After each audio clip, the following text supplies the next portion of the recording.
আমি কিন্তু মানুষের মধ্যে খুব এই যে কালিহাতিতে ঢোকার পর থেকে এলেঙ্গার থেকে শুরু করে যেখানে যে দিক দিয়ে যাচ্ছি মানুষ খুব যখন বলছে জিজ্ঞেস করছে দাদা কি করবেন, আমি বলছি যে হ্যাঁ তোমাদের আশা আকাঙ্ক্ষার সঙ্গে আমি একমত পোষণ করি, নির্বাচনে প্রার্থী। সবাই আলহামদুলিল্লাহ বলছে, তো আমিও বলছি আলহামদুলিল্লাহ। জীবন মানেই তো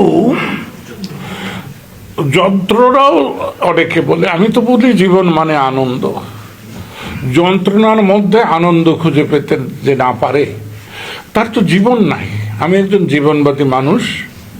আমি যে কোনো সমস্যা সেটাকে জীবনের সমস্যা মনে করি এবং সেটা আনন্দের সঙ্গে মোকাবেলা করি। তুমি হয়তো লক্ষ্য করছো গত 28শে আগস্ট যখন আমার উপর কিছু মব আমাকে নড়াতে চায়, আমি কিন্তু ডরিনি। আমি বসে বসে মুচকে হাসছি। তো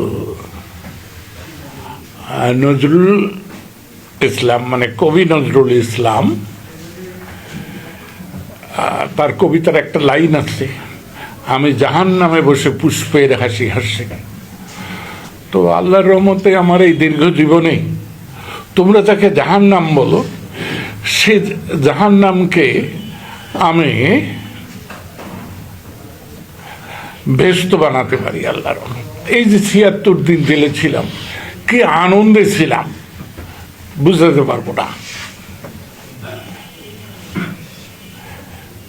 কারণ কোনো টেলিফোন নাই, কি আরাম। বিশ্বাস করে বহুদিন যাবৎ টেলিফোন ছাড়া যে চলা যায় এটা আমি বুঝিই নাই। কিন্তু ৭৬ দিন জেলখানায় আবার কিন্তু একটা সরকারি আইন আছে, সপ্তাহে না 15 দিনে পরিবারের সঙ্গে কথা বলা যায়।